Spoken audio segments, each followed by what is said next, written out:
என்ன ரோஜா, ஹோம்ஒர்க்லாம் முடிச்சிட்டியா? ஹோம்ஒர்க்லாம் முடிச்சிட்டேன். காலையிலேருந்து தான் படி படி படி எழுதுன்னு ஸ்கூலில் டார்ச்சர் பண்ணாங்க. அதுக்கப்புறம் வீட்டுக்கு வந்து கொஞ்சம் ரிலாக்ஸ்லாம் இருக்கலாம் பார்த்தா மறுபடியும் எழுத சொல்லி டார்ச்சர் பண்ணுறாங்க.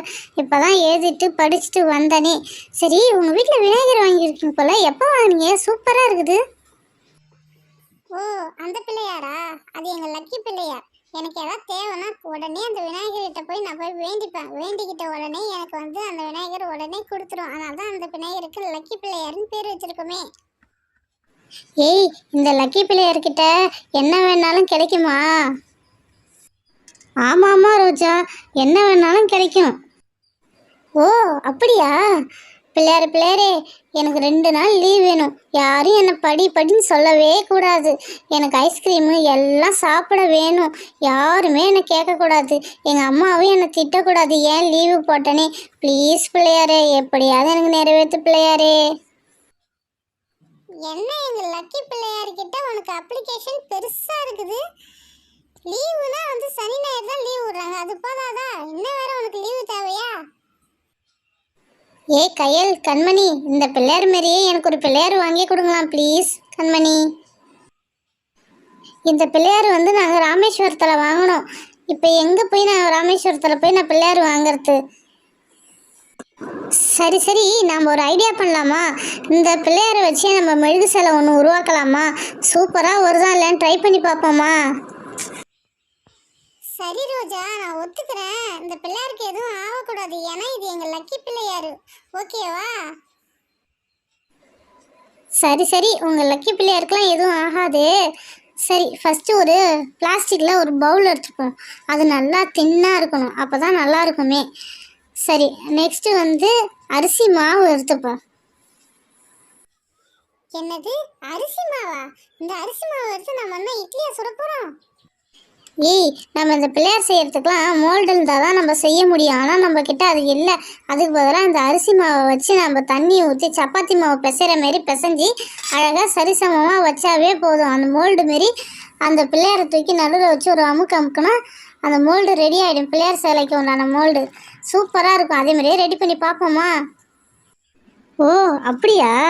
சரி, உனக்குலாம் இந்த ஐடியா தோணாதே, எப்படி தோணுச்சு? அட, எனக்கு எங்கே தோணுச்சு, வழக்கம் போல் யூடியூப் பார்த்தேன், அதில் எல்லாம் வந்தது, அதை வச்சு செய்யலான்ட்டு பிளான் பண்ணி வச்சுருந்தேன். சரி, அது மாதிரியே செய்வோமே. சரி, எப்படியோ பிள்ளையார் சிலை வந்தால் சரிதான். சரி, பச்சரிசி ரவை தண்ணி ஊற்றி நல்லா பிசைஞ்சு வச்சுப்போம். பரவாயில்ல, இந்த அளவு நல்லா சப்பாத்தி மாவு பிசைகிற அளவு பிசைஞ்சு வச்சாச்சு. நல்லா அழுத்தி நல்லா விடணும். சரி, பச்சரிசி மாவு ரெடி ஆயிடுச்சு. இப்போ அடுத்தது என்ன பண்ண போகிறோன்னா, பிள்ளையார் வந்து அச்சு வைக்க போகிறோம். அதனால் அந்த பிள்ளையாரை எடுத்துட்டு அது மேலே ரவ்வோடு தேங்காய் எண்ணெய் போட்டு தடவுவோம். எதுக்குன்னா, அந்த நம்ம தடவிட்டு அந்த பச்சரிசியில் போட்டு அழுத்தும் போது அந்த பச்சரிசிலாம் இந்த பிள்ளையார் மேலே ஒட்டாத இருக்கும். அதனால தான் தேங்காய் எண்ணெய் மேலே பிள்ளையார் மேலெலாம் தடவிக்கணும். சரி, தடவிப்போமா? கொஞ்சம் கொஞ்சமாக அப்ளை பண்ணி அந்த சிலை ஃபுல்லாக இருக்கும். கொஞ்சம் கூட சந்தேகம் விடக்கூடாது. எல்லாத்தையும் தடவிட்டு அதுக்கப்புறம் அந்த அரிசி இருக்குல்ல, அதில் போட்டு நம்ம அச்சிக்கு தேவையானதை அப்படியே போட்டு அழுத்திக்கணும். அப்படியே பிள்ளையாரை திருப்பி போட்டு நல்லா ப்ரெஸ் பண்ணணும், நல்லா அழுத்தணும். நல்லா ப்ரெஸ் பண்ணாவே நல்லா அழுந்திடும். பாரா எப்படி நல்லா டைட்டாக இருக்கிற மாவு. சூப்பராக நல்லா அழுத்தியாச்சு. ஏய் ரோஜா, இந்த மாவு ரொம்ப டைட்டாக இருக்குது, அழுத்தவே முடியல. எவ்வளோ ப்ரெஸ் பண்ணுறது தெரியுமா? முடியல, ப்ரெஸ் பண்ணிக்கிட்டே தான் இருக்கேன், அழுத்தவே முடியல. சரி, ஒரு வழியாக அழுத்தியாச்சு. இப்போ விநாயகர் சிலையை எடுப்போம். எப்படி வருதுன்னு பார்ப்போம். எடுக்கவும் முடியல வேற. சீக்கிரம் எடுப்பா, அடுத்து அடுப்பெல்லாம் வச்சு நம்ம மெழுகெல்லாம் காய்ச்சி ஊற்றணும். சீக்கிரம் எடுப்பா. ஓ, எடுத்துட்டியா? சூப்பர், எப்படி வந்திருக்குன்னு பார்ப்போமா? பாரு, இந்த விநாயகரோட அச்சு அப்படியே இருக்குது பாரு. இதில் ஊற்றினா விநாயகர் வரும்னு நினைக்கிறேன். சரி, பார்ப்போம் எப்படி வருதுன்னு பார்ப்போம் இன்னைக்கு. ஐயோ, நாமளும் இன்னைக்கு அச்சு வச்சு விநாயகர் சிலை செய்ய போகிறோமா? சூப்பர். அம்மா வந்தால் திட்டுமா என்னன்னு தெரியல. சரி, இருக்கட்டும், செய்வோம். ஃபஸ்ட்டு வந்து அடுப்பு வச்சுப்போம். அடுப்பில் வந்து ஒரு பாத்திரத்தை வச்சு அதில் தண்ணி ஊற்றிப்போம். தண்ணி ஊற்றி அது நல்லா சுடும்போது தான் மெழுக வச்சு காய்ச்சணுமே. தண்ணி நல்லா சுட்டதுக்கப்புறம் ஒரு சின்ன பாத்திரத்தில் அந்த மெழுகை வந்து கொஞ்சம் கொஞ்சமாக கட் பண்ணி போட்டு அதில் நம்மளுக்கு தேவையான கலரு என்ன கலரு இருக்கோ அதை போட்டு நம்ம அந்த சுடுதண்ணி மேலே வச்சு அந்த ஆவிலே அது வந்து மெல்ட் ஆகி வந்துடும். ஏய் சூப்பர்ப்பா, உனக்கு இந்த ஐடியாலாம் பயங்கரமா வருது. சரி, ஒரு சின்ன பாத்திரத்தை எடுத்துக்கிறேன். அதில் வந்து குட்டி குட்டியோண்டு மெழுகு கட் பண்ணி போட்டுக்கிறேன். இப்போதைக்கு நம்ம வீட்டில் மஞ்சத்தூள் மட்டும்தான் இருக்குது. அதை மட்டும் போட்டு கலர் கட் பண்ணிக்கிட்டு அந்த சுடுதண்ணி மேலே வச்சு பார்ப்போம். கொஞ்சோண்டு கிண்டி விடுவோம். ஆனால் கிண்டுற மாதிரி அந்த பாத்திரம் ஒன்றும் பெருசாக இல்லை, சரி சின்னதாக தான் இருக்குது. இருந்தாலும் பரவாயில்ல, கொஞ்ச நேரம் விடுவோம். அதே மெல்ட் ஆகி வருதான்னு பார்ப்போம். ஏய் கண்மணி, அங்கே பாரா, அந்த மெழுகு வந்து அப்படியே மெல்ட் ஆகி வருது பாரா. மஞ்சத்தூள் போட்டோம்ல, அதனால் எல்லோ கலரில் அப்படியே மெல்ட் ஆகி வருது. அழகாக இருக்குல்ல. ரொம்ப நாளே ஆகும் இந்த ப்ராசஸ் முடியறதுக்கே. ஏய், மஞ்சத்தூளோட கொஞ்சோண்டு ரெட் கலர் பொடியும் சேர்த்துக்கிறேன். அப்போ தான் இன்னும் கொஞ்சம் அட்ராக்டிவாக இருக்கும். பாரு, சூப்பராக இருக்குல்ல. இந்த ரெட் கலரும் அந்த மஞ்சத்தூளும் போட்டோடனே சூப்பராக இருக்குது. சரி, அந்த மெழுகு ஊற்றி காய்ச்சாச்சு.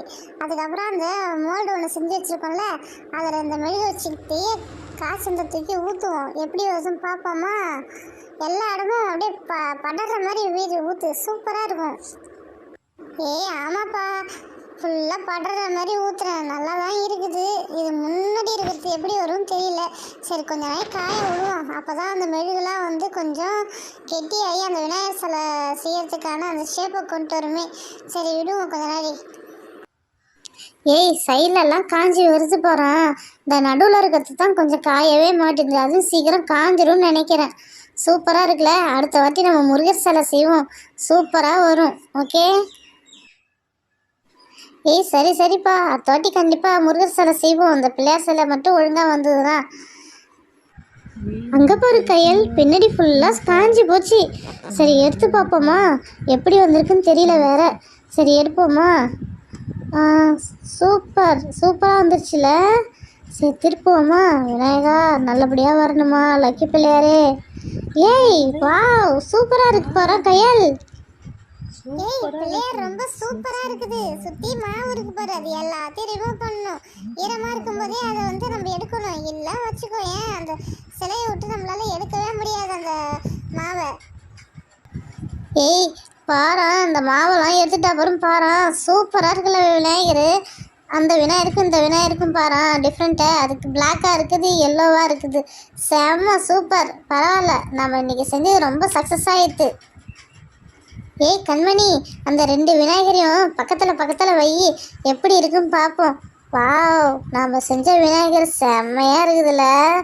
ஒரிஜினல் விநாயகரும் நல்லா இருக்குது, இந்த விநாயகரும் நல்லா இருக்குது. சூப்பர். ஏ ரோஜா, நீ ஆசைப்பட்ட மாதிரியே உனக்கு லக்கி பிள்ளையார் ரெடி ஆயிடுச்சு. எங்களுக்கு பிளாக் லக்கி பிள்ளையார், உனக்கு எல்லோ லக்கி பிள்ளையார். ஓகேவா? நீ இப்போ இந்த வீட்டுக்கு எடுத்து போய் டெய்லியும் சாமி கும்பிடு. உன் மனசில் என்ன இருக்கோ அது எல்லாத்தையும் வேண்டு. கண்டிப்பாக எல்லாம் நல்லபடியாக நடக்கும். ஓகே? சரி, எங்கள் வீட்டுக்கு எடுத்து போகிறதுக்கு முன்னாடி கொஞ்சோண்டு குங்குமம் வச்சுக்கிறேன். பட்டும் படாமல் நான் வீட்டுக்கு போய் இன்னும் நிறையா பூஜை பொருள்லாம் வச்சு படைச்சிடுறேன். ஏ ரோஜா, நீ கோயிலில் பண்ணுற மாதிரி பால் அபிஷேகம் பன்னீர் அபிஷேகம்லாம் பண்ணிட்டு இருக்காத. அப்புறம் விநாயகர் வீணாயிடுவார், புரியுதா? ஏன்னா இது மெழுகு சிலை, கல் சிலை வேற, மெழுகு சிலை வேற. ஓகே? விநாயகர் எடுத்து போய் வீட்டுக்கு எடுத்து போய் படைச்சிட்டு நீ நினைக்கிறதெல்லாம் வேண்டிக்கோ. உனக்கு உங்கள் வீட்டுக்கு லக்கி பிள்ளையார் வந்தாச்சு.